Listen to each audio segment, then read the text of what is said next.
What's going on, everyone, and welcome to episode number 113 of the TXR Podcast. I am your ambassador of Christmas cheer, Invader, and I am super excited to get into tonight's topics. We're inching closer to the new year, and the industry news just doesn't want to die down. But before we dive into the topics, let me introduce the ever-festive panel. And Megatron, you dangling mistletoe over there? Me first. No mistletoe, just dangling kids. Ready to get the show on the road. What's up, everyone?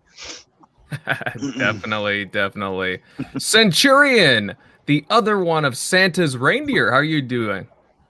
Wow, I didn't know I classified as one of Santa's reindeer, but I'm doing good. Yeah, Centaurian. Oh, there we go. That works. Now, am I going to be one of those ones? Invader got the jokes tonight. I know, right? Being roasted. Oh, don't you know it? I got more coming. All right, Southbound. Any chance of you spiking the eggnog tonight? Always. But eggnog, no. Down here in LA, we still drinking jungle juice. What's going down, people? How's everybody doing this beautiful weekend? The hood juice, ghetto juice. That's the hood juice. You already know. But yeah, getting ready to hop in this convo. Want to talk some gamage. Yeah, man, definitely. Jeremy, how's everyone's favorite gaming Grinch doing tonight? What's up? Guys ready for Christmas? What is your answer? Oh, shit. Bah humbug. Mr. Bot himself.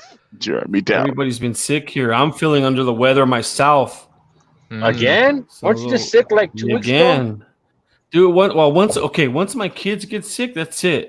Everyone else gets sick here. My man, I can relate to you 1,000% with that. Right? One thing last week, this week is something else right now. Everyone's coughing. They're barking like seals, this cough they have. Well, over here they have the stomach flu, the 24-hour bug, where it just hits you and you throw up, and yeah, definitely. They're not used to that Montana weather. Yeah, there's definitely something in the air over there. I don't know what it is, Jeremy, but gotta be careful. It's called boredom. just the way I like it, boredom. It gives me an excuse to play video games, that for sure. So, yeah, definitely. Yeah. And Shock, I see you tiptoeing in. How's the stocking stuffing going, bud? Pretty good. Got my shopping done and picked up Borderlands with the guy I game share with. So kind of split that. I think it was on sale for like 40. So nice. Yeah, snagged that and a collection of mana on a Switch. It was like only $15 on Amazon right now, so snagged that, or 20 or something. Nice, yeah, gotta get those deals in right before they disappear. They'll be going away soon. But yeah, and Tim Dog, well, he's not with us tonight. The ghost of Xbox Christmas Future. He's too busy chatting it up with Reset Era folks at the moment, putting everybody on his naughty list, but he'll be back soon, don't you worry. But we're going to get into our first topic of the night, fellas. And a few days ago, an interesting rumor popped up. And according to a Polish film director who has connections to the Polish game industry, Microsoft was recently in Poland and is interested in adding a team to Xbox Game Studios. Boris Nispiliak stated that this is a confirmed thing, but the information are certain. Microsoft was shopping in Poland, he says. It's not known if they bought someone. It's known they were for sure in Poland. I know for sure they talked to one studio. It's not known who else. It's not known if they reached an agreement with anyone. I can't say who they talked to too much in detail, but it is known that that was the case. So this is very interesting, guys. It's a very interesting claim being made here. Poland's a place with a whole bunch of really blossoming gaming studios, one of which is very critically acclaimed. So, guys, do you see Xbox Game Studios shopping for a Polish studio? And if so, which one could you see Microsoft buying? I'm always so impressed how you don't you get their names pronounced right. I have to say this. Right? Yeah, he I was does gonna his say homework. that, I'm yeah, like, say that 10 times fast. Man, I don't think I've ever heard him slip on saying a name, including Did you- one from over did there you- in Asia. You gotta let me know your secret. Well, who was behind this. it? But 2 weeks ago, was it Shock or Saturn said that Japanese developer's name just perfectly? He was like, "San." I was like, No. "Oh, No, that was that was Invader. amazing." There's no way my freaking blabbering mouth would be able to get any of that right. I'm pretty sure it was Shock because it was like I was dumbfounded, like, "Holy shit, that was amazing." I've done my tiny little bit of research on this topic, minimum. But let me tell you, they said there's over 400 plus developers up there in Poland. I can see why a lot of especially Microsoft will want to go check it out. But everyone cares about that one big shiny, nugget of CD Projekt Red. So they're going to announce it. Isn't it interesting how the internet just went fire with it? Mm-hmm. It's No, but yeah. I mean, you're cutting out a little bit, Jeremy. Oh. Mm-hmm. No, it is true though. I mean, it really caught fire. I mean, because everyone's gonna mention CD Projekt Red, obviously off the top of their head. That's the big one. That's the crown jewel of the Polish gaming industry. Obviously, for The Witcher, they have Cyberpunk coming up in April. Yes, sir. And that'd be fantastic. There's just no, it would be fantastic, but there's just no way, Mm-hmm. There's too many reasons why they couldn't, and for one is the price tag. Nah, you'll be surprised, South. So, if I had to buy one studio, I'd pick CD Projekt Red. They haven't really been like a household name until The Witcher 3, The Wild Hunt, but they've been 94. Obviously, most notably with the Witcher series that sold something ridiculous like 40 million copies. A lot of people would say that was the game of the generation, and arguably so.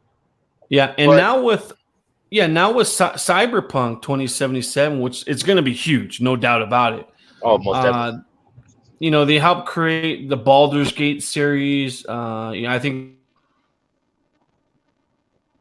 But they own a small distribution gaming company. It's GOG.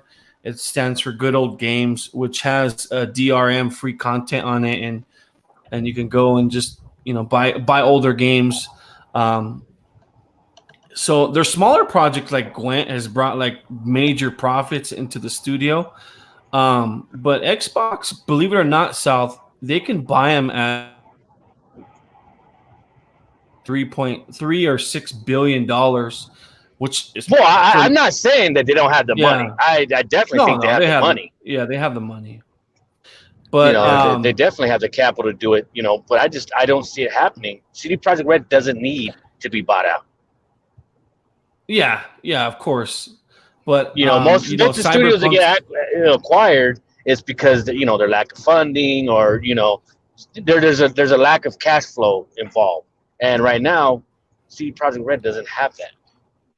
Yeah, I think last year alone, or this year, I think it was like something like $362 million they generated just this year, and they haven't even had any recent releases. Well, isn't the government of Poland funding them partially as well? I don't know about that. I think there might be some that was one of the rumors, was that it's one of the company, the countries is backing them, So I mean, why would they? That's like taking a national, like a baseball team, and selling it to another country. I don't know. It's just kind of like sacrilege. Well, no, I mean, because if Microsoft does buy them out, Xbox buys them out, I think it'll be the same. I mean, they could generate X amount of dollars for. But for sure, I mean, man, if this deal could be possibly made, the internet would literally melt down for about a week and would finally rival. I think Xbox would finally rival Sony's first party in terms of quality. From just that one acquisition, really? Just that one acquisition. They have a lot. CD Projekt Red has over 800 employees. Yeah. I honestly think Remedy will have him before CD Projekt Red. Yeah, I think you're right. Mm-hmm. There's more odds to that happening than CD Projekt Red. But again, can you imagine what would happen? To dream and that would be amazing. Yeah, it'd be crazy. And all the ponies would just kill themselves. Oh yeah. It'd be hell on earth for them. Yeah, but you think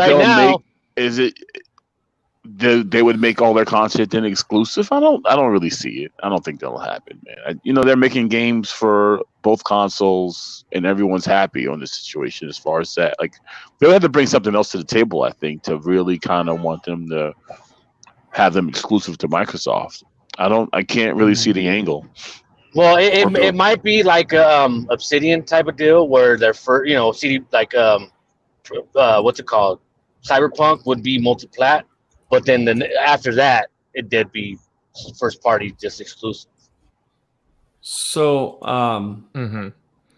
so let's see here. I think so they're still independently owned by Marcin. I have no idea what his freaking last name is. Wasinski.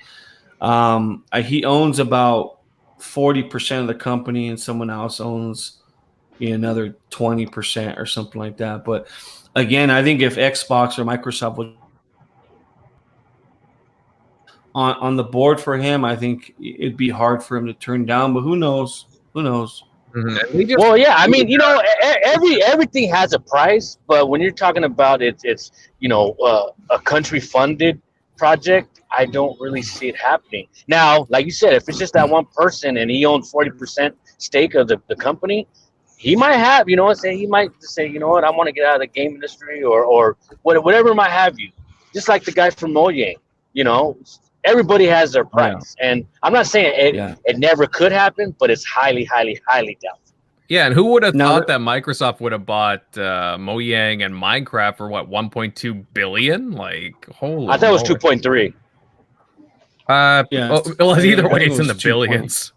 Yeah, it's a lot. 2.2. Well, either way, even that 2.3 or whatever might have you was still a steal. Yeah. No, absolutely. Well, they made back. Well, that's the thing, right? They made back their money within 6 months of that purchase. That's crazy. How can you make $1 billion back within 6 months? That's like jackpot.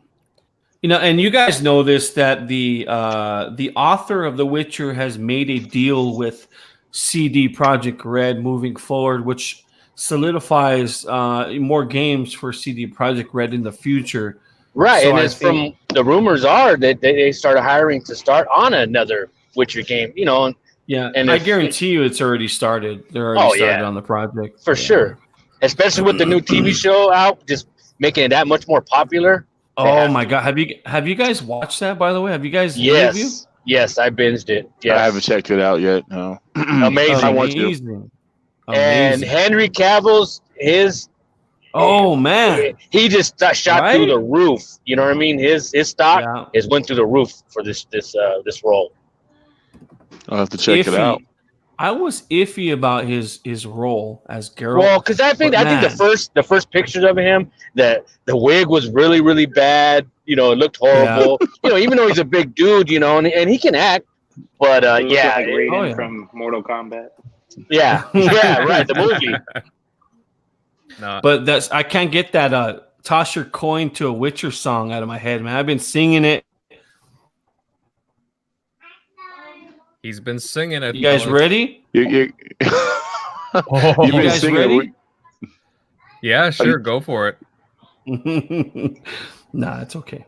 That's what Jeremy's come gonna on, be for. You got everybody excited now. His mic's going to cut out anyway, so just go. It's gonna purposely cut out. But if you guys get a chance, listen to that OST, toss your coin to a Witcher. It's pretty good, pretty funny. I think back on the subject though. I just it's over 400. Me reading here, there's over 400 indie devs alone out there. A lot of talent. I think Microsoft's just out there with plenty of reason to just go out there and shop around and see what they can muster up. And hopefully either grab some of that amazing talent to come over to existing studios or take that knowledge and culture and then form their own studio from, I don't know, Poland Initiative. Well, here's the thing.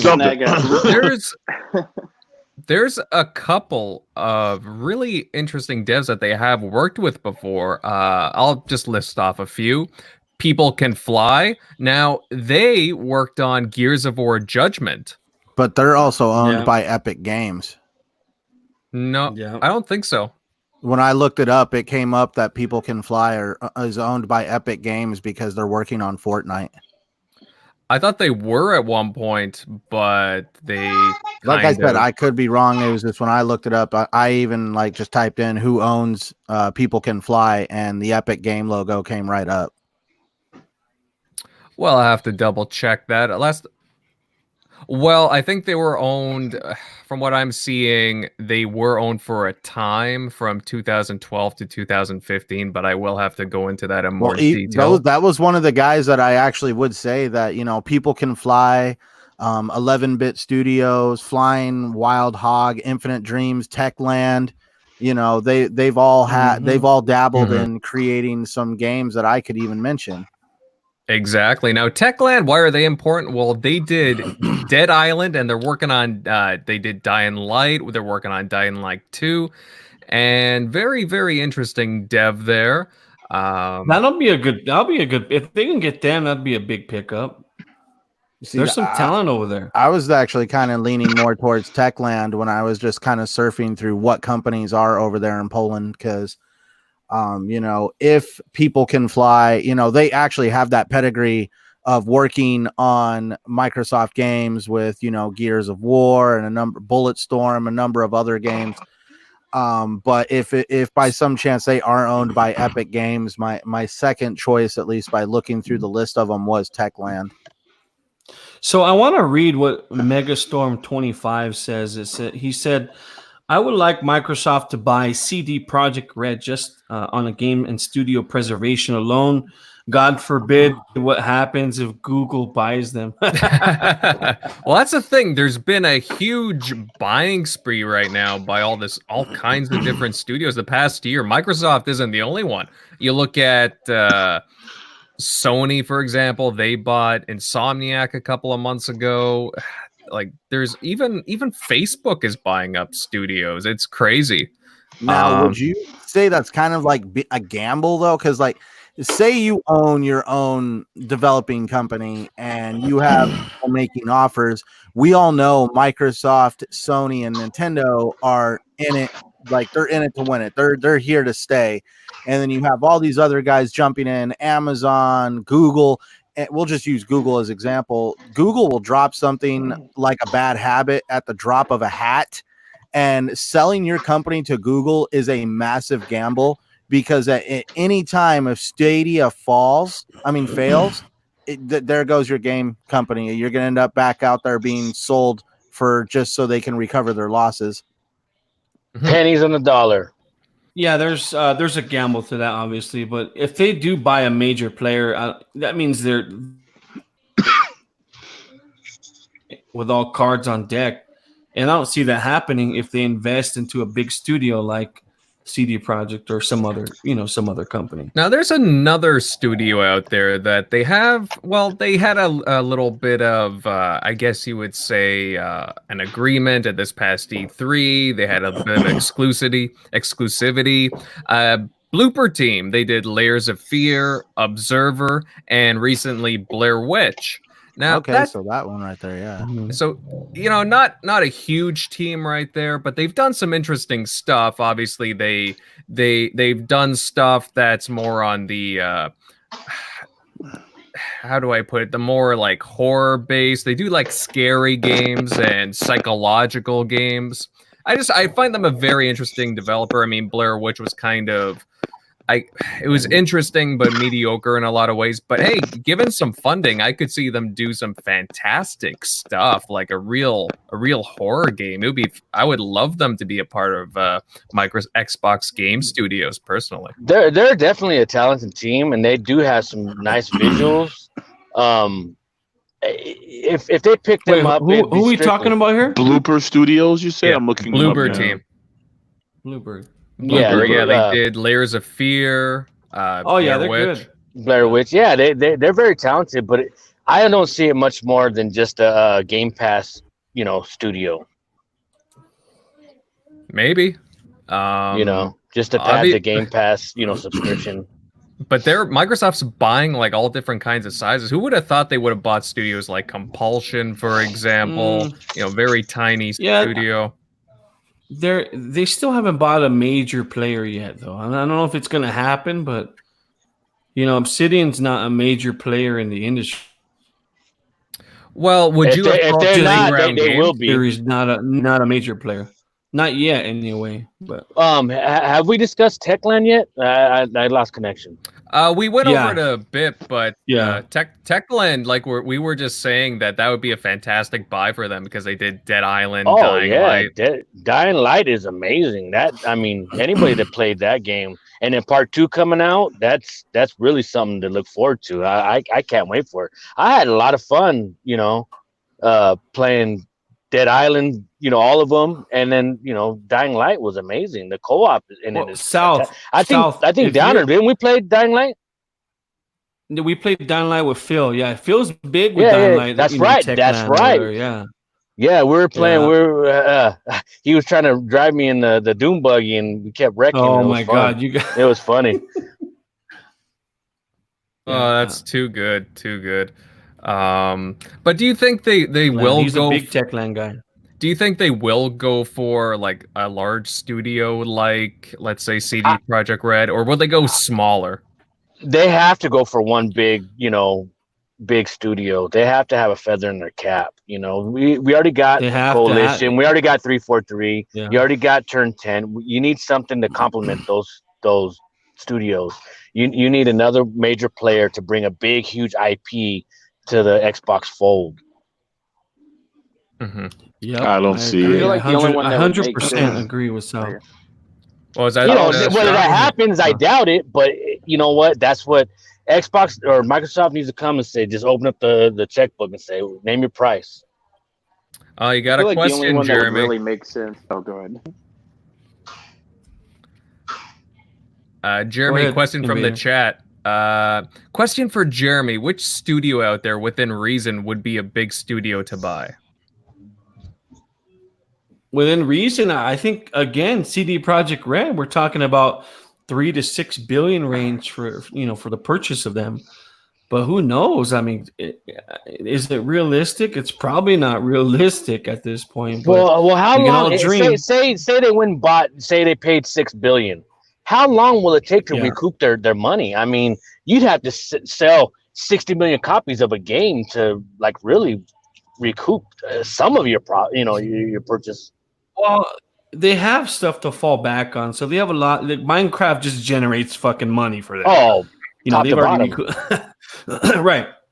So they have little projects like that to where they have money's generating in. So Gwent is enough. If they buy CD Projekt, Gwent generates about 100 to 150 $billion a year, I think. 150 billion with a B or million with an M? $150 million. I'm sorry, $1 million. I would say 150 billion for $6 billion. Shit, sign me up. Yeah, I wonder if we can get a loan. Yeah, pay you back in 2 weeks. Yep. But I mean, that's my dream, man. CD Projekt. Yeah, I think that everybody would just fall over themselves over that. It would be amazing. About Phil, I think it was about 3 years ago, right after E3 2016, I believe. And I just said, a few simple words. I'm like, CD Projekt Red is a nice studio. And he starts laughing, so yeah, that's interesting. I feel like You the never one that know. would make sense if you're going to go for a big one would be Sega, because that takes care of their whole Japanese market. They might actually be able to get into Japan because those are very popular games because they own Atlas as well. So you take away exclusives from both Nintendo and Sony with the Persona and that'd be Shin Megami another. Tensei. I think I'm not sure exactly which one I would want more. Would be CD Projekt Red or Sega, because I on feel one like hand, Sega's going to be way cheaper too. no, because Not necessarily, because Sega owns so many different IPs and all that, And their own and not just Sonic. studios. Not just Sonic. There's so much more than just Sonic. I don't know if they're 6 billion though. I don't know if they're. Yeah, might I mean, be. Sony. I'm sorry, Sega. They have Sammy, and I forgot exactly what Sammy did. I think they make toys, right? Or I think Sammy owns them. If they possibly bought Sega from Sammy and then. Right. Absolutely, fellas. Well, it'd be interesting to see what happens with this. Just a very interesting rumor that popped up. And hey, you know what? I would. Yeah, we don't even know if it's really, if it's for sure, if it's real. I mean, we're just going off this one guy's word. It could be just pie in the sky. Well, it's interesting because he's a director, like a film director. He was on this podcast and he was speaking. He's been doing I guess some films with about indie games and whatnot, and he has some connections apparently to Polish developers. Well, shit, I got connections, but that doesn't mean this rumor all started because they saw Phil drinking Poland Springs water out of his office window. And everyone's like, "They're going to Poland, baby!" That's how it all started. But I'm looking at this blooper team. Really quick, they were established in 2008. I think if anything, it'd be them going. They're an already established, dev, and they've got some decent quality games. Like I played Observer, and that's a really good game. If you guys played that, I played the demo, spoke to some of the devs that were there at E3, and that was real impressive. I was impressed with that game. If I had my pick, it would be. I like how Megatron is doing his research this week. I love that. Right? Beautiful. Yeah. I'm trying, man. Because usually me that overworked or kids all over the place. Right now they're kind of sedated with TV in front of them. So, Blooper looks good. I agree. That'd be my pick. That would be my pick. Yeah, and they seem to be going not necessarily for budget buys, but teams that they can grow as well. Yes. So I want to hear what Centurion has to say about this. You haven't really said anything on this matter, Centurion. About the whole Polish thing and how everything is just a rumor. I just want to hear Centurion say, "What the f, man?" Say something about it. I value your opinion, Centurion. Come on. I really do think Microsoft does need to make another purchase of another developer, probably something higher caliber, like you guys are saying. A little bit more name, something that brings some weight to the studios that they already have. Yeah. But from what I've seen out of Microsoft, they like to take up and coming developers and nurture them and give them what they need to become the next CD Projekt Red, the next Sega. They obviously want to grow them into something bigger than they already are. We're seeing that with Ninja Theory, Playground Games. A lot of these guys are really starting to come out as some really, really good developers. Well, and I think you're making a good point because there was so much of a stigma. Oh, Xbox is running teams into the ground, and they're just they demand everything. And now you hear these devs talk, and they're like, man, Microsoft came in. They're saying, hey, you guys do you. Wow. And I'm not sold on Playground Games yet. I'm just not. They make a simplified car game that has no room, no mechanic. It'll be interesting to see if they can handle a $1 billion franchise, isn't it? I'm just going to say about Playground Games and the Forza franchise in general, the entire franchise, including Horizon. I remember growing up in the PlayStation era with Gran Turismo and some other games, and they were all right. They were fun to sit around and play with your friends, but playing by yourself, it was just basically doing circles. Somehow, at least for me, when it came to Horizon, I found a new love for racing once again.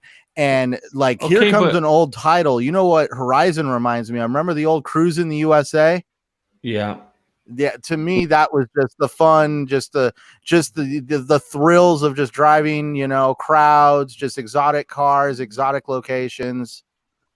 There's a difference though between making a driving game, which is a whole set of different development issues, than creating Fable 4.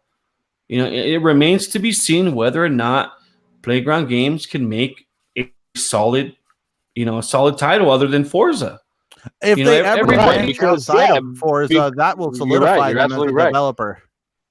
So when I don't understand all the hoopla behind the fact that Xbox bought Playground Games. I didn't understand it at the time because they haven't done anything. Well, I think the whole thing was wanted to do something different than Horizon. That's why when they bought them out, they were like, okay, now you got the rope around them, so they can't go anywhere, and maybe that was the whole point, so they can kind of stretch their legs and do something different. Now, to also put it out there, I say, like, I love both of the games I'm going to mention, but I feel that Playground Games has a much more diverse developing company than Undead Labs. So far, Undead Labs has only produced The Walking Dead 1 and 2. I agree on that. Pretty much The Walking Dead 2 is a clone of the first game. No. At least we can see that State of Decay. You're talking about State of Decay? Holy cow. The game that played State of Decay plays better than any Walking Dead game that has ever came, and this is why I say I can't pronounce crap. And why didn't Xbox go and pick up Telltale? Speaking of Walking Dead, why didn't they pick up Telltale? They could have got a that would right there, like, who picked them? Isn't it WB? That's such a niche, yeah. Why didn't they? That was that was a given. They could have got it for. Well, that's exactly that would why have been perfect content for Game Pass. Exactly. It had the Game Pass subscriptions, and that would have been a no-brainer in my. Absolutely. It doesn't. I think Playground has a lot of talent too, as far as like that they've poached up from like Rockstar for. Why didn't Sony pick them up? Why didn't Sony pick them up, or anybody else? I'm wondering if it's just probably some type of licensing headache or something that we don't know about because. They probably had a fortune wrapped up in how much they owed for those licenses. Yeah, I mean, there's a lot of cleanup. There's a lot of deals broken, and it was mismanaged, underfunded, and I heard it was a disaster over there, unfortunately. Because I am a fan of Telltale. Well, they didn't even have their own IP. Me too. Like I don't know. They did like the same kind of thing all the time. Yeah, like, look at everything that they came out with was gold. I mean, Wolf Among Us, Tales of the Borderlands. Yeah, that was the great. Borderlands, the Game of Thrones. I mean, they made their own great stories out of whatever existed. So there was that they, jumped in on. So Telltale doesn't. Hold on. Telltale doesn't fit the mold of what Xbox is trying to do. If you look at the Telltale games, they're very gameplay limited. It's really one push to the button. Yeah, they're point and click. Yeah, exactly. But it doesn't fit the mold to what they're doing. Yeah. It's one of those studios to where like I think it works. It works, but I wouldn't. I don't think it's one of their major priorities. I just think, maybe an like episode every few weeks, and then it keeps people in Game Pass.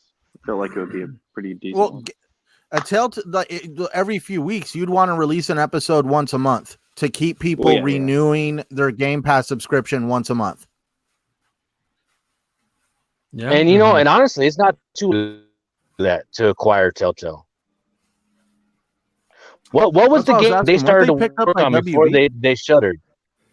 No. Not sure. Well, I don't think there's anything left of them now. They got another.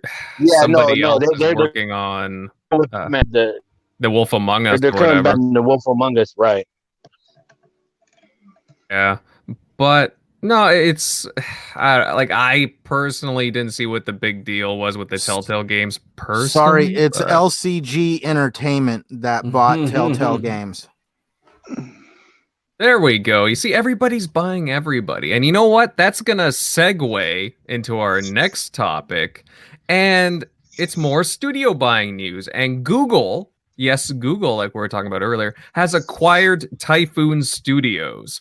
Now, Typhoon are currently gearing up for the release of their first game, the co-op adventure, like action adventure game, Journey to the Savage Planet. It's coming out in late January. So, guys, what do you think of this purchase for Google? As it seems to be their first studio purchase for their Stadia internal teams. And considering how their console, the Stadia, is struggling right now, should they have done this months ago? Well, despite the whole Stadia debacle, I told you guys they'll be invested. What was that? Typhoon Studios is a very small studio, but you know they're going to be purchasing smaller studios. That's just how it is. They're doing the Xbox mold, so to speak, where they're just buying these smaller studios. They're going to build them up and repeating the process until they get brave enough to buy one of these major players. I think Google is going to rely on third-party support until they can improve.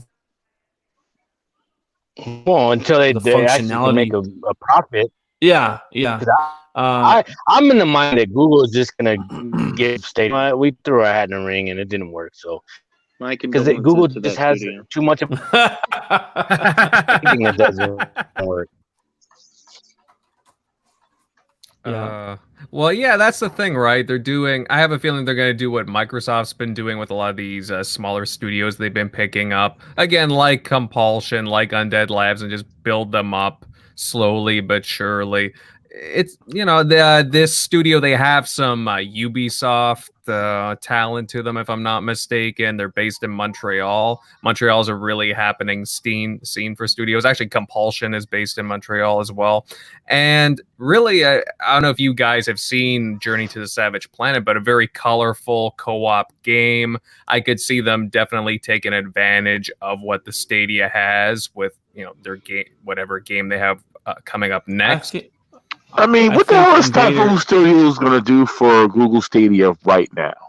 Right now, nothing. So what the hell? I mean, so does it even matter? I mean, because it seems like they're barely even going to survive. Their numbers look like trash from what I'm hearing from some of the numbers I saw last week.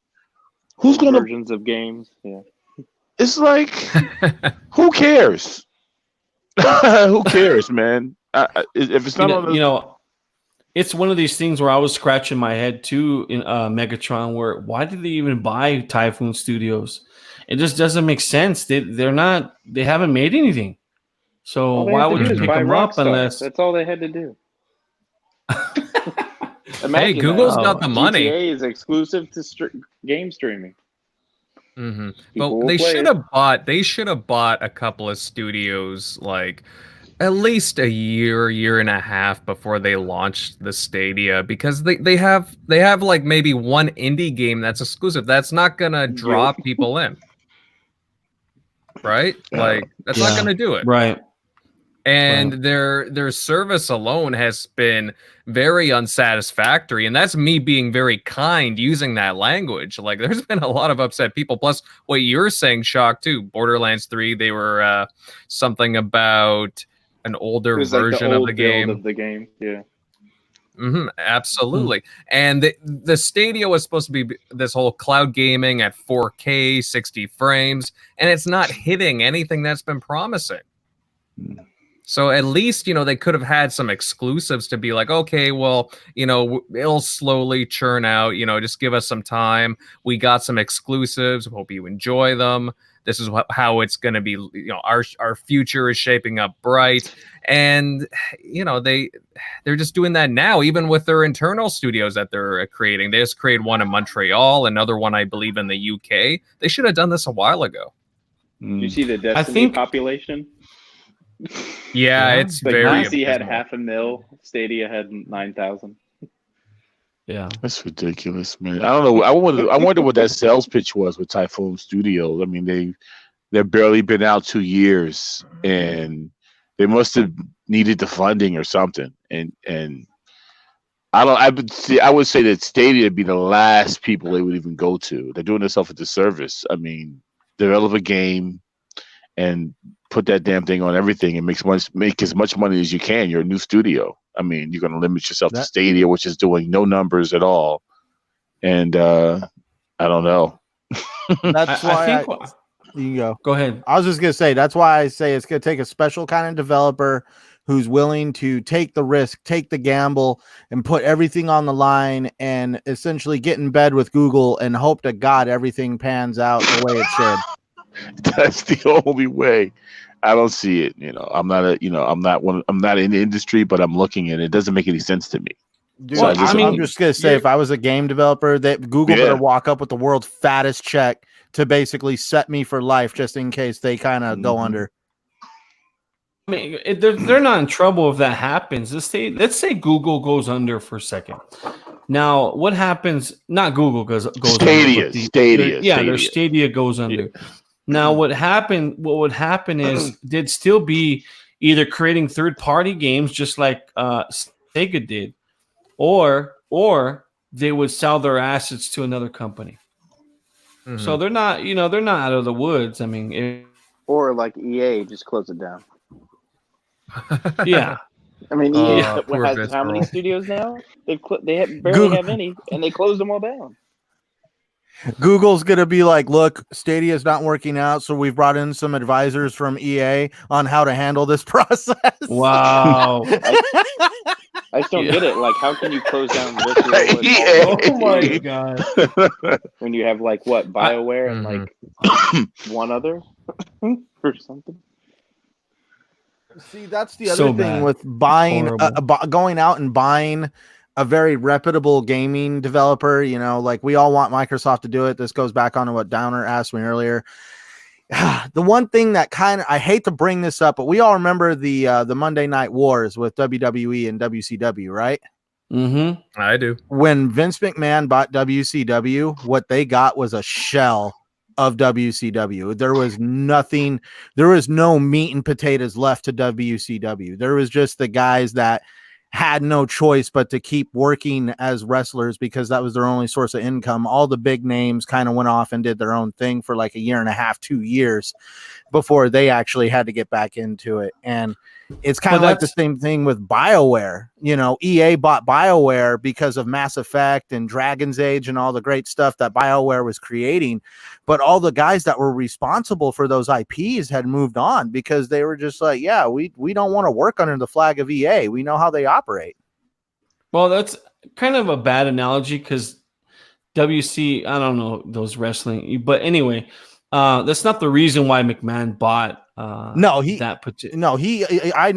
kept up with it. Vince McMahon specifically bought WCW because he knew their library would be worth money. Right. That's the whole reason why we have the WWE network is because of he had this massive digital library from WCW, and you either mass produce it on disc or you just make it a subscription service. And we all see how successful subscription services are becoming. Yep, absolutely. Mm-hmm. Well, either way, just a very interesting grab by Google. I doubt this will be the last. Invader, would you agree that out of all these acquisitions that were made with these companies, that I think Sony, with the acquisition of Insomniac? Oh, well, that was massive. What do you guys think about it? That was massive, man. Like Insomniac. Well, here's my question then. Would you say that is Insomniac a bigger purchase than half of Microsoft Studios that they purchased? Like Not Obsidian? half. No, but I would say they're bigger than probably Obsidian and maybe even one other Xbox studio. That's how big that move was. And I think that's what we're talking about here. They need to come up with another major player to make a splash. If you do that, then you have a lot of, you have a lot of cards at your disposal if you pick up a big studio. Agreed. What I'll say is I'll keep my eyes peeled and my ears peeled on the Japanese studios and see if they grab anything from there, because Phil keeps suggesting that they're going to be picking up an Asian studio that they're really interested in that. So I wouldn't be surprised if they went big there. So CD From Software would be huge too, man. They make sick games. Definitely. Oh, and the chat is very lively here. D Blackraven chiming in about Matt Booty mentioning a lot of news about the initiative, something about them sharing news about the game that they're working on later in 2020. I did see that article from Windows Central. I can't wait to see what they're working on. What else do we got here? Saltiest Gaming, thank you for joining us, bud. Love your show, of course. Who do we got here? 9 Lives, 210, Z Black Rider, Shizno Elite. We had All Day come in, Patman Jones, lots of great people here. Magnetic Storm 25. Thank you guys for chiming in. We're gonna move on to our next topic. And guys, PlayStation made a surprise announcement the other day. In a blog post, they announced a back button attachment for the Dualshock Controller 4. Basically, it adds 2 buttons to the back that you can configure to your liking. It also features an OLED screen display that provides button information. What do you guys think of this new attachment, as it seems to take inspiration from a certain brand of, I don't know, Elite, I think the name is? Is it going to come with extra? Is it coming with extra battery life with this whole thing? Because it just sounds like more of a drain on what you already have, which is a problem with the controller dying every 3 hours or so. So I don't know. I want to at least say, because before I kind of knock this product, I want to say I don't know what people are. Maybe it's because I take really pristine care of my controllers and I don't play my PlayStation as much as I should, but I'm getting 8 to 10 hours on my controllers. I don't know.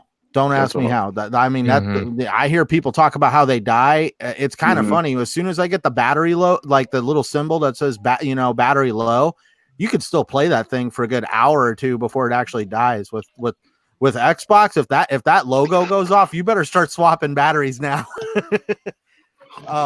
So you see, Xbox is big on professional gaming, and if you look at Sony, they've been out of existence and that for forever. It's almost like they're not even catering to the voice of their people, what the people want. And there's people that play professionally when they use the PlayStation, any PlayStation products. And wait, you're still talking. He just cut out. Xbox comes out with all these peripherals. They make all this product that caters to professional gamers. While Sony, what have they done? They haven't done anything, really, right? So I think this is a good step for making products that Sony fans want and professional gamers what they want too. To me, this is half steps. I just it could be, but it's just to me. I'm not trying to be the guy that triggers or throws it out there, but to me, it seems half-ass. Just like how the PS4 Pro came out, hey, we're just going to slap some components quickly together to outperform what we created. And now we have a huge 1440p bottleneck. To me, it just seems like if you guys want to give people a controller experience like the Elite, build one. Don't make an aftermarket attachment that can go on the bottom of the controller. And like Megatron says, also saps more battery life. It's just one of those things where it's just build a controller. Come on, Scuff is doing it. We've seen, or maybe not Scuff, but who's the controller that has came out that I've seen photos of it. It's a PlayStation controller that looks exactly like the Astro. It looks exactly that one's like that was $200. Exactly, but the point is, there's a market for it because that's what I'm saying. Sony should see that, and therefore they should. Come on, we're talking Sony. These guys used to be the leaders and the most ingenious developing electronics company out there. Sony used to be the gold standard for electronics. Now all of a sudden, it's just like they're going halfway. Well, it's because they were in financial trouble for a long time. Oh yeah, and they were spending money. They were just blowing money on stupid stuff. Mm-hmm. Well said, Centurion. I'm so curious. So I have really big hands. I'm like, would that get in my way? I'm looking at where it's positioned, and I was so happy when they removed that little hump in the Xbox 360 controller. Because I always got from the battery being there, it always got in my way. And this kind of just reminds me of that. It brings it back, but it's more forward, of course, obviously. It's not towards the back. But I'm real curious to see what this feels like. Now, we all remember back to the interview with David Preen on the Elite 2. He said one of the biggest complaints people had on the Elite 1 was that when they would set it down, it would engage the paddles on the back of the controller. Mm-hmm. That I'm sorry, but at least from the photos I've seen, the buttons on that thing look pretty fat. Are you going to have the same issue once again? So I don't know, possibly. Maybe. Well, you know what? I don't think it's going to be the buttons that would be the problem. Have you seen that OLED display on the back facing like backwards? I find that so odd. Wouldn't you want that information like to the front of you? Yeah, that's what I completely forgot. And yet again, another feature that is going to sap energy is because now you have a digital display that is going to be powered by the controller. Mm-hmm. Absolutely. I want to know what the reasoning was. So I want to go back to what Centurion was talking about. What was it? Okay. Point to where that PlayStation, they cut a lot of their funding for, like, you guys seen it a year or two ago with E3. They're cutting E3. They cut their PS whatever you call it during December. They cut all these because it was just a money pit for them. So if they create another controller, which again they're going in at half-assed, we're talking about research. Mm-hmm. It's kind of a waste of money to where they're cutting Jerry's mic. Don't know. Is it cutting? Yeah, you're back now, sir. You're back. The Google guy is down at the end of your dirt road working on your internet box. Sorry about that. No worries. Go ahead, Jeremy. So, but what I'm saying is, what Centurion was talking about, a bunch of money into this product. They're doing it in a half-assed approach to where they could create something simple that caters to professional gamers and make a nice profit off it in the process. See, and that's where I debated this with PTK and them last night on the Shopcast. I really do firmly believe that the PS5 dev kit is a good example of what PS5 is going to was wanting to give us before they got ridiculed for it.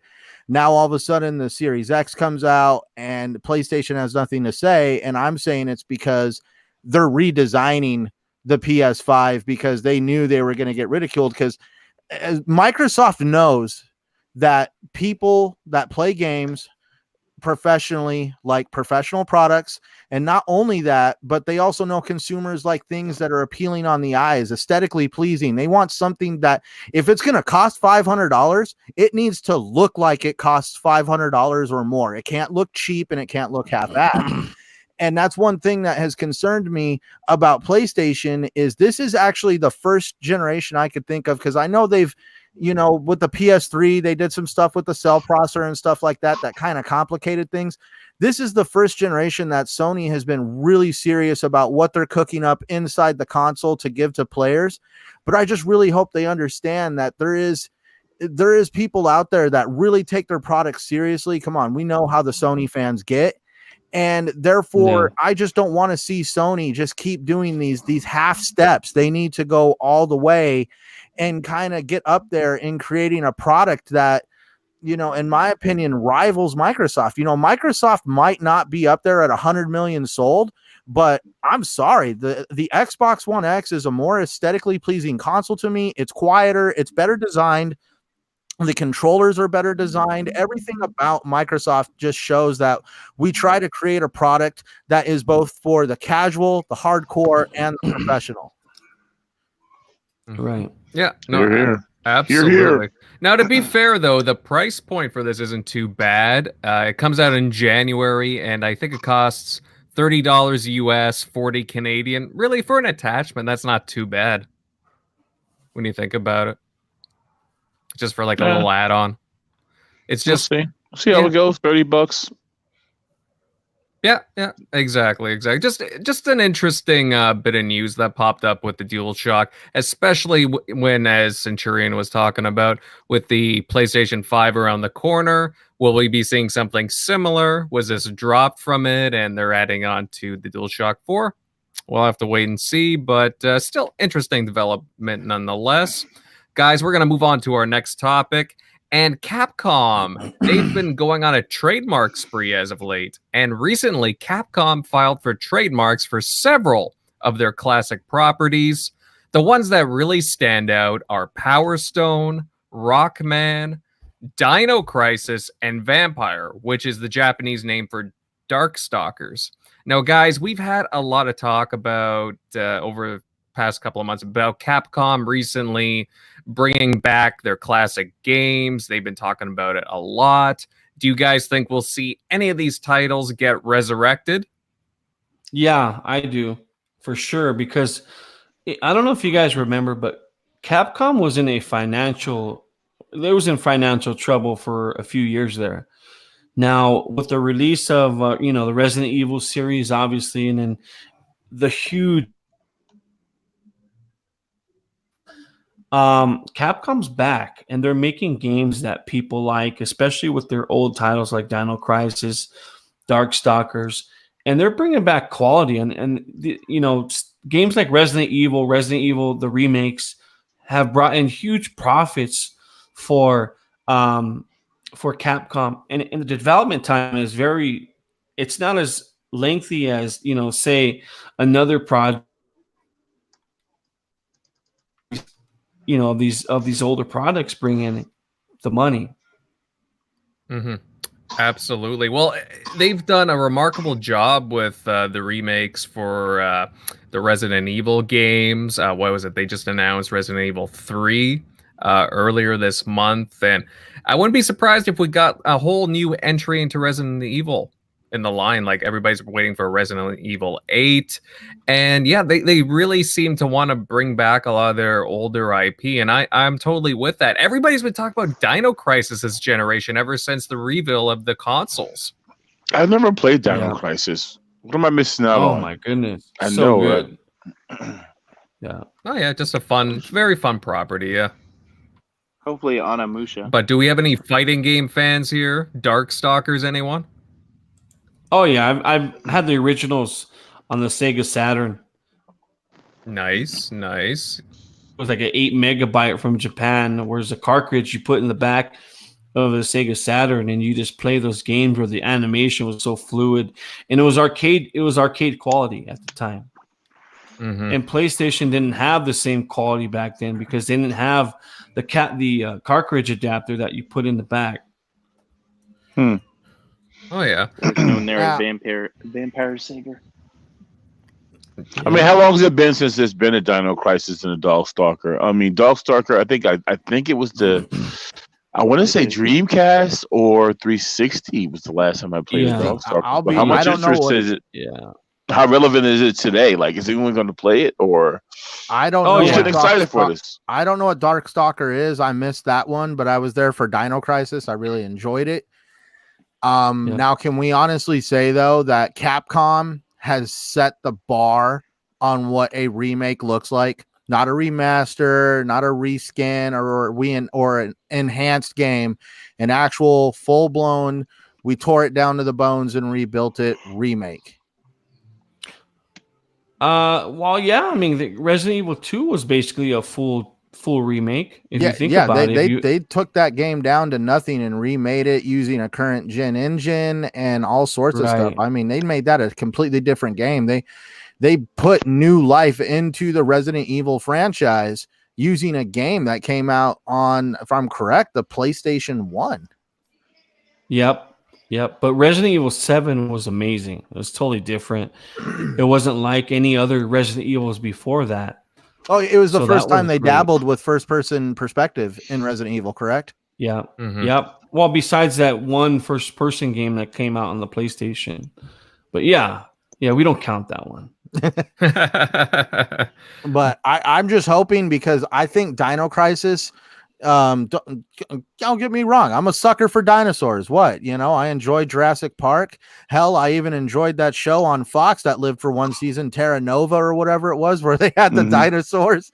So I just think it was a cool concept of being on an island and opening up a gateway through time, and now you have dinosaurs running amok and all this other stuff. And it's kind of like that whole thing, like, the Velociraptors, man, were just as spooky as they were in Jurassic Park. You'd be doing your own thing, and all of a sudden a raptor just comes screaming through the window, and you're having to run like hell down a hallway. So Megatron, to give you an idea of what that game is like, it's Resident Evil with dinosaurs. That's exactly what the game is like. Yeah, wow. Survival horror. I don't know what Darkstalker is. He doesn't know what Dino Crisis. Cool. I could tell him all about Dino Crisis. I mean, the last one that came out was in 2003. I'm looking Dino Crisis 3. So it was a long 16 years ago. Dude, like, to put in the Resident Evil perspective was like, even the puzzles, like I remember the one puzzle in the game, all it was an audio recording, and you have to put in the code to open the door. And the only thing is, each number puts off this distinctive tone, and you had to sit there and listen to this recording over and over and over again to hear the tones of the buttons that he was pushing. And just through trial and error, you would figure out the code to this door. But it really made you think in some of the puzzles that you had to solve just to go through and play the game. Definitely sounds interesting. I'll check it out, but I just wonder, like, how big of an audience this is going to grab, because it's been so long. And I'm assuming it was more popular then than it is now. You're talking about a whole entire generation.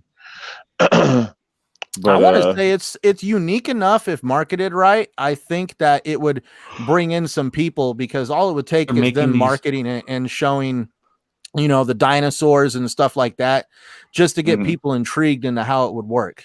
Mm-hmm. Yeah. Hey, I'm game to play it. I'm game to try it out. It sounds interesting for sure.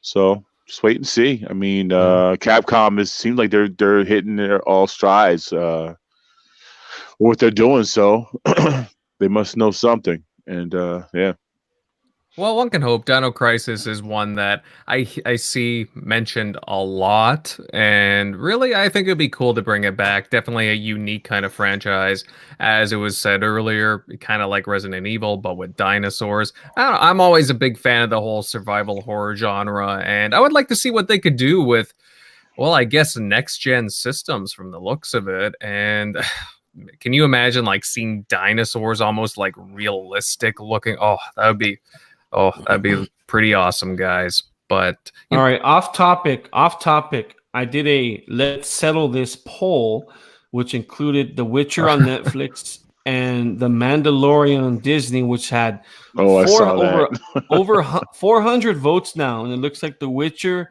is taking over Mandalorian as the best show of the year. Well, that's just because it's new. So no, the Mandalorian's very new, actually. I know, a couple of weeks. I know that. I'm just kidding. Yeah, I guess I kind of suck because I haven't watched either. So I don't know. I feel like there's not enough going on with the Mandalorian. It's just no Baby Yoda. What? Watching the episode, it just feels like it's like seeing the Harry Potter movies. It's like all of them were the same, at least to me. Too funny. I need to get into all these shows. I'm not really into watching like all these shows nowadays. I know that they release them on Netflix, Amazon Prime, or whatever, Disney Plus. I just for whatever reason, I always forget to watch. I'm kind of lazy when it comes to watching all these shows nowadays. I don't know. Should I feel bad? Meh, whatever. I guess I'm missing out. But you know what, guys? We're going to move on to our next topic. And it looks like, I know Megatron, you were talking about this a little while back. BioShock is going to be making a comeback. And a couple of weeks ago, publisher 2K announced the formation of a new studio called Cloud Chamber, which is already working on the next iteration of BioShock. However, it looks like we'll be waiting a while before we see the new game, as 2K states that the game will be in development for several years. So it'll definitely be landing on the PS5 and next Xbox. So fellas, with this bit of news, are you looking forward to the next entry in the BioShock franchise? It's great news. And hell yeah, because I just wonder where they're going to go next. We're going to go back underwater. We're going to go to the city in the sky. I didn't play BioShock 2, which I need to do. But this is great news. I remember when BioShock came out, and it was BioShock and Mass Effect. There was so many damn games on the 360 that was just so perfect at that time. That was 07. What happened to those games? What happened to all those games? They're coming back, I guess. I don't know, man. I'm excited for it, and I'm really curious to see where they're gonna take us next. And let them take their time. I'm satisfied with the game. Just news that the game is coming back. The franchise is coming back. And I've got to get Mass Effect too. Get them going on the right direction. But we're talking about BioShock, and this is great. I'm excited for it. I know a lot of people are. I can't wait to return to the city of Rapture, which one it is. The favorite one out of all of them would probably, all of them were good, but I think the third installment was probably the best. What do you guys think? You know what? I love BioShock, and I do want another one. My favorite's probably the first, to be honest with you, just because of how new it was. Like, no, it was like the new hotness at the time. I remember back in 2007, as you were alluding to a little bit earlier, Shock, it was a huge year for games, like actually a huge quarter, if I'm not mistaken. You had BioShock, you got the first Mass Effect, Halo 3, Modern Warfare 4. Dude, you had Elder Scrolls. I think the VGA seemed legit back then. Remember, because the VGAs were there too, weren't they? Weren't they doing the Video Game Awards then? If I'm not mistaken. They weren't. Yeah, they were. No. They were. There was something going on. Yes, it was on. There was. I thought I knew. I remember because it was on regular television, like Channel 11 or something. I remember too. That came later. Anyway, there was some damn award show, and they were doing it live on either it was, you said Spike TV. So I know there was an award show, and they were neck and neck, and everything just felt legit. There was so many great games coming out at that time and competing with one another. It was awesome, man. That was a good time. It was good to be an Xbox owner back in those days. On that year. Yeah. Oh man. Well, you know what? I remember miss those days. Remember the first BioShock? It was a timed exclusive for the 360 for about a year, if I'm not mistaken. Xbox was really heavily invested in that game, and I just remember being in awe. I'm like, damn, there was some really impressive stuff going on visually with the game. Your plane crashes into the water, you're by a lighthouse, and then you're seeing all this fire, everything's in flames, you got the water. Even then I was visually impressed, and that's before you make it to the underwater city. And I love the style and the storytelling in that game. The art design, the underwater the elevator sound that took you down there. The Orson Welles type style. The art design, everything was just perfect.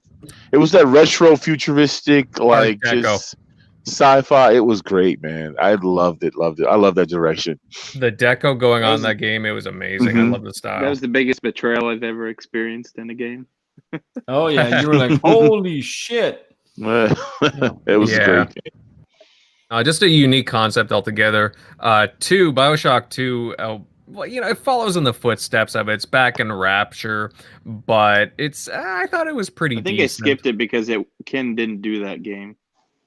No, he didn't. There's a different studio. Yeah, that was 2K Marin. It was an Australian studio that picked it up, and then Irrational Games. Irrational Games was working on BioShock Infinite.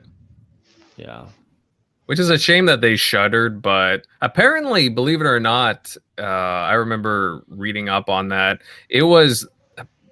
Infinite was in a bit of development hell for a little while because if you look at the original concepts for the game and original trailers and then compare it to like 6 months before it launched, completely it changed a lot. Like the concepts for the storyline and everything. Still, it worked out good. I enjoyed Infinite. Didn't it sell well? Did it sell well? Yeah, it sold pretty well from what I understood. But I think the concept change. I know Rod Ferguson was working on it. He got them all into shape and whatnot. And no, it launched. It was pretty good, But I don't know. Shortly after, we're shutting down. I was like, what? yeah, that was crazy. But it was just something about the original being in Rapture, I loved revisiting it. There was just something about the world there. Now, my question is, guys, do you think they'll go back to Rapture for a BioShock 3, or do you think they'll take it in a completely different they did. That reality? Was the DLC for Infinite. I hope they go back. Mm-hmm. Where are you at, Jeremy? Montana? Maybe they're gonna bring it to Montana this. They might. Not a chance. Well, what else could they do? Do you think they'd do something? I don't know, in outer space? Yeah, they could make it like in an aquarium, and go to the moon. You know what? It's not out of the realm of possibilities. And it kind of still modern. I don't know how that would work. No, it still kind of fits that realm. I think it. Go to the moon. They did stuff back then. That art direction type Orson Welles thing. I don't know. Remember the cannon with the moon, the little bullet in the eye. That was all still there. Like, to me, that's that art direction. So one of these days, Alice. One of these days. Yeah, bang zoom. But I don't know. I think I'm very curious to see what they'll come up with. It's gonna be years from what they're saying, so we're gonna have to wait a long time. But I don't know, just something about wanting to go back to BioShock because I miss that franchise. It feels weird. I mean, we've had like a remastered collection of them, which is all right in my eyes, but it's weird not having that game series having like some kind of a sequel or new iteration this gen. So. It felt great playing in 60 frames per second. That was awesome with the remasters for sure. I'm gonna play it right when they get done here. Did anyone play the DLC? It had multiplayer too. I think BioShock 2 was multiplayer. I think BioShock 2 had multiplayer. Yeah, actually, you know what? I didn't mind it, to be honest with you. I thought it was like Metroid Prime when they did multiplayer. No, it wasn't anything great, but I don't know. There was a couple. There was a certain time period of a couple of weeks where I was actually really into it. But yeah, I played the DLC. I didn't play the Infinite Rapture. The one where they go back to Rapture. Yeah. Yeah, I never got to that, but I would love to now that I think about it. But I really want to go back to Rapture, guys. Just something about that underwater city. I still think that there's so much more to explore there. See, I need to still. I bought the BioShock collection. I beat the first one. I played it back on the 360. I haven't played the second one on the 360, but on the remastered collection, I need to beat BioShock 2, and I've never played Infinite. I feel like a fraud. Oh, Infinite was. Tim Dog got me to play Infinite. He was playing it. I say it's about 2 years ago. He started. He went in on it, and he liked it. He really is talking it up. Mm-hmm. And then Megatron jumped into the fold, and I think he wanted. Yeah, I played the 360 version, and then I went and got to collect the was it all three that came out, the remasters. So I haven't played that yet, but I've been playing the 360 ones, so they're pretty good. No, absolutely. Now it's making me want to jump back into it. I know, right? No, That's it's what awesome. Microsoft should do. Grab Ken Levine, put him with compulsion because they have BioShock guys. Yeah, that's right. Boom. What is know what weird he's doing not now. having Ken Levine working on it in some capacity, so I am kind of worried that way. But I'm curious, guys, because I really want a new BioShock regardless. Well, it'd be cool to see because you got to remember the ones we have are all from the 360 era.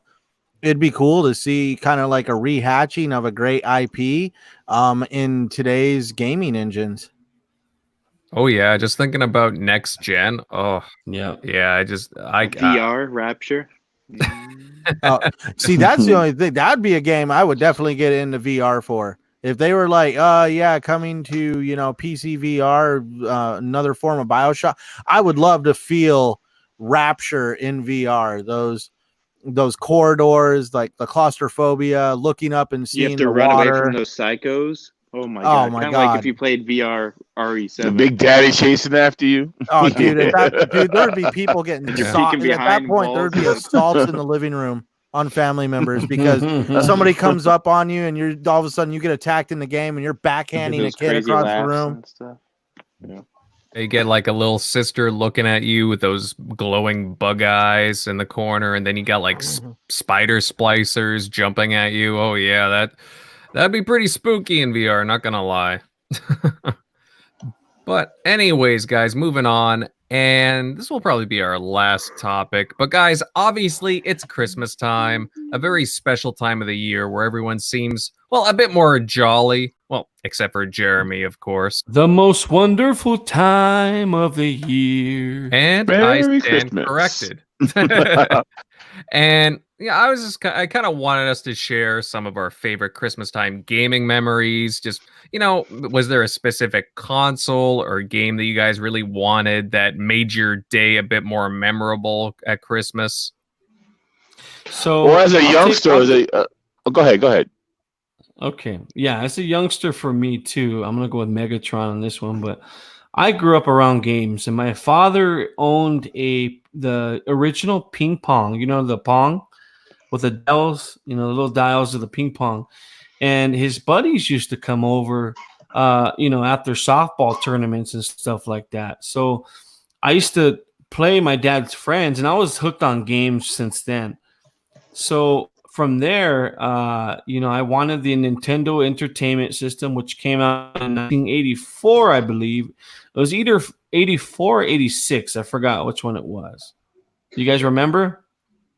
No. Anyway, so I wanted that, and that's what I asked Santa for. So, lo and behold, I wake up that morning. I woke up like at 4 o'clock in the morning. And you bet your ass, I woke my parents up at 4 o'clock in the morning screaming, Daddy, Mommy, I was a good boy for Christmas. Look what Santa brought me. And it was a Nintendo Entertainment System. And at the time, it was a pretty big deal to get a Nintendo Entertainment System. And that was my fun. And my parents still tell me that story to this day, to where the time that, they purchased me a Nintendo and the look on my face. And I remember exactly going in, even at that age, I remember exactly going into my parents' room and showing them the Nintendo and showing, what I got for Christmas. It was like the most amazing thing ever. Jeremy was 23 at the time. Yeah. And then 2 years after that, my father buys me the original Tron. I know you guys remember the Tron arcade machine with the fluorescent lights. I do. I remember. And my father bought me the entire thing that he had. And for a couple of years there, I wasn't playing it. And the worst thing ever happened.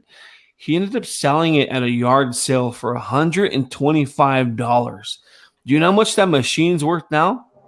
Probably about $5,000. Wow. So I was fortunate to have had the big giant Tron arcade machine. I've had a couple of them too with Miss Pac-Man. I had Donkey Kong Jr., but I've owned every system in general. But that was my fondest moment. All right. Megatron, was there one that you wanted to share? I don't have any fond memories other than always still wanting. I didn't. We were broke, so I had to rely on my friends for the holidays. If they got the gifts for Christmas or whatever, and even then they didn't have any games or whatever. I don't have any. It's a sad story. I don't have any. I didn't have any games. During the holidays, I had a console, I had the NES, but as far as like the holidays came, unless we were renting the games from the store, we didn't have a damn thing, bro. Like it just wasn't happening. So, okay. All right, understandable. Well, I guess I'll get to myself. When I was getting back into the hobby, there was a time period where I kind of got out of gaming, and basically when the PS2 got announced, when it was coming out, I was really excited. I was really excited to get back into gaming again. I was looking at the kind of games coming out, and I was like, oh man, I really gotta get that. There was a few games that really caught my eye. One was SSX, that snowboarding game. I was like, oh, that looks like a lot of fun. And the PlayStation 2 graphics, I was just like blown away by what they were showcasing. And at Christmas time, I was asking for it. The thing is, it was pretty pricey, the PS2 at the time. I remember in Canada, it was like, probably like $550, $600. Like it was. Shit. Oh no, it was a lot. It was a lot. Yeah, no word of a lie. And I remember on Christmas Day, this must have been in like 2001, something like that. And my grandmother ended up for Christmas getting me a PS2 with a couple of games. I was spoiled, to be honest, Fire. And I got SSX, and I was thrilled. I was playing that for like hours on end, and I was blown away by the system, and I couldn't get away from it. I couldn't. And when I saw that sucker right under the Christmas tree, my eyes were just glowing, like they were wide open, and I was just so excited. And it really reignited my passion for gaming again, having a PS2, and like really just a lot of fond memories of gaming from just that very day alone, because I was really excited, not only for Christmas Day, but just the excitement for gaming and the passion of the hobby. That's awesome. Oh yeah. Oh my god. I'm watching Mixer right now. And I'm watching this girl, and she's beautiful. She has a beautiful rack too. But there's this dickhead there's this dick online. He goes, "Let's fuck with Sparks." I'm like, oh my gosh, man. Yeah, what a dick. Oh, of course you had to catch it then. I just turned it around and I see it. It was pretty funny, and people are just it's probably laughing. Jeremy, the one typing it in. That's why. Oh my god! No wonder he went so quiet. Yeah. I don't know. I'm sitting here thinking about everyone's childhood. I must have had I've never ever gotten a gift during Christmas with a video that involved video games. The scars are coming back to the surface. I'm really like, I'm about to hit the bottle right now after the show, because it's like I'm going to order myself something from Amazon right now and just wrap it, throw it underneath the tree, or just go to GameStop and open it, because I've never ever in my life gotten a gift for Christmas. All right, brother. I'm gonna send you a rapid. Dude, I feel like Christmas trash gift right now. I'm really down right now. I'm feeling down. Somebody send this guy a copy. You guys can't see right now. I got all of that, but still, you know what? I'll take it and frame it. But the tears are rolling. I've never got a damn thing for Christmas when it comes to gaming. Feel bad for me, everyone. Subscribe and like.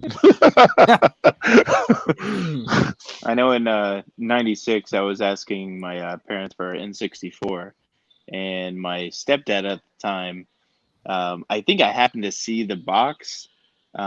So my mom would be working late in the office, and he'd whip it out, and we'd play it like leading up to Christmas. So it was like a I'm not Jewish, but like it was like a Hanukkah, like you're opening up a gift every day, except it's the same gift.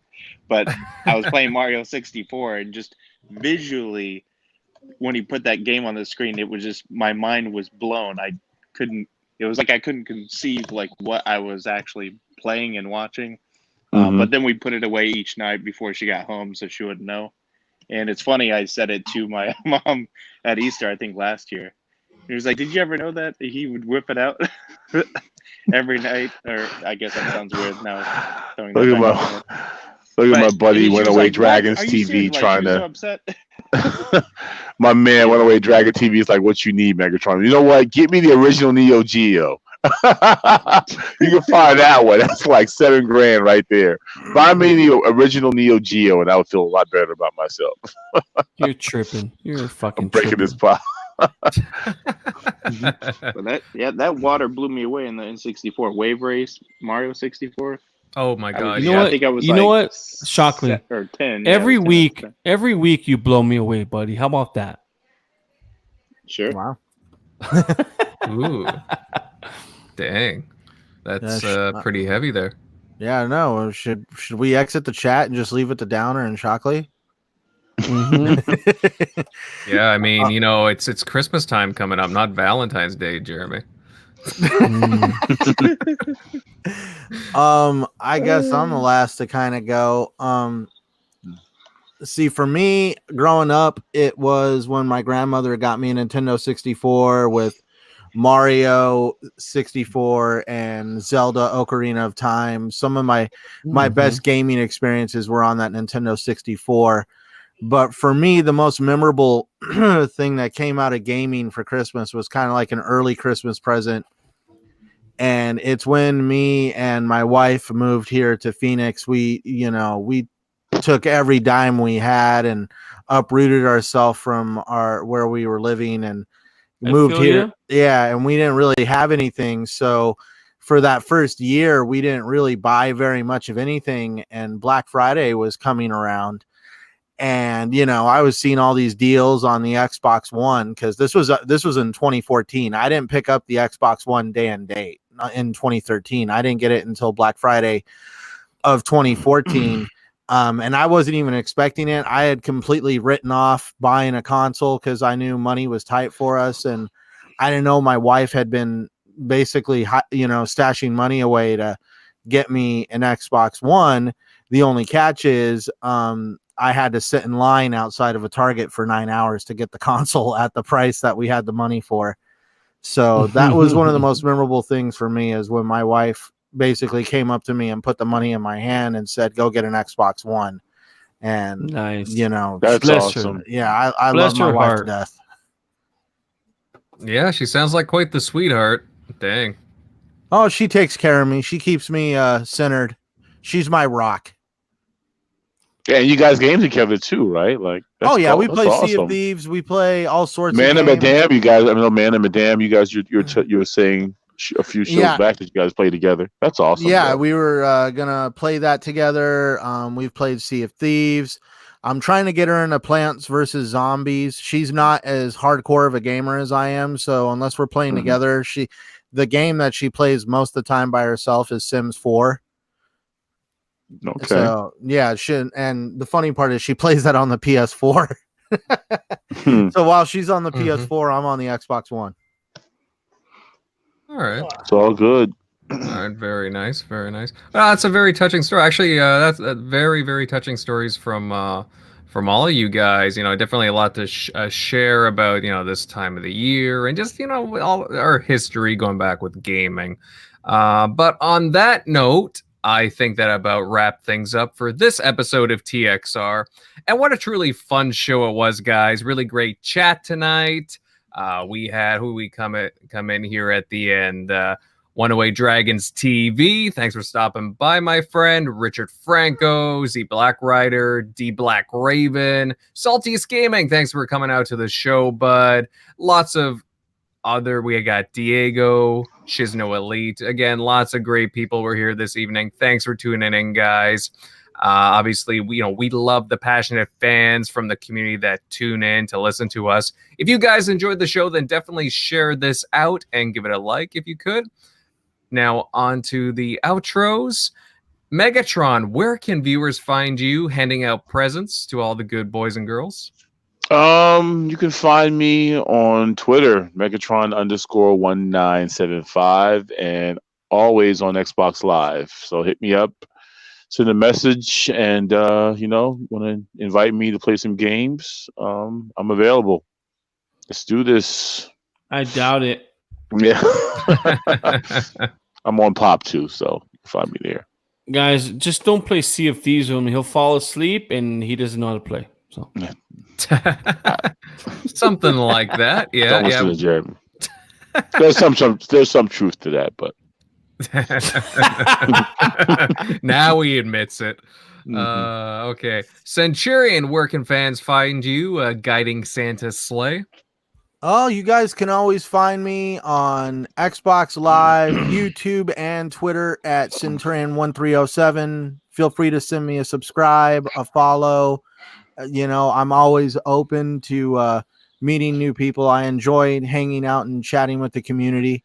And as always, you can find any of my links to any of my social media and YouTube at legionofgamer.com. Fantastic. Shock, Santa's favorite helper. Where can fans follow you at, bud? Yeah, you can follow me at Shock Nero on Twitter, Easy Shock on Xbox Live. But thanks for stopping by and listening to our stories. Yeah, and yeah, by the way, Merry Christmas to everybody. I need to say that. I keep forgetting that Christmas is literally a couple days away. That's true, yeah. Merry Christmas, everyone. Be safe. Drink responsibly.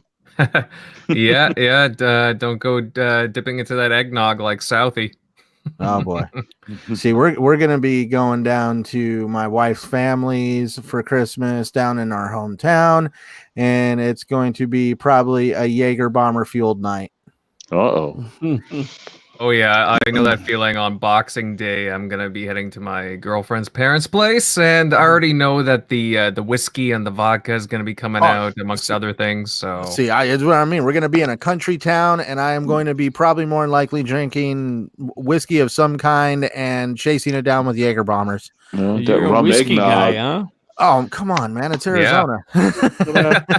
Need that rum and eggnog. That rum and eggnog combination, boy. That's my favorite. I'm going with that this holiday. I'm a little bit of everything. I like my bourbon, I'll admit. But yeah, whiskey's pretty good. Well, believe it or not, I don't drink whatsoever. I just look like a raging alcoholic. I don't know. You look like you're a member of Duck Dynasty. Wow.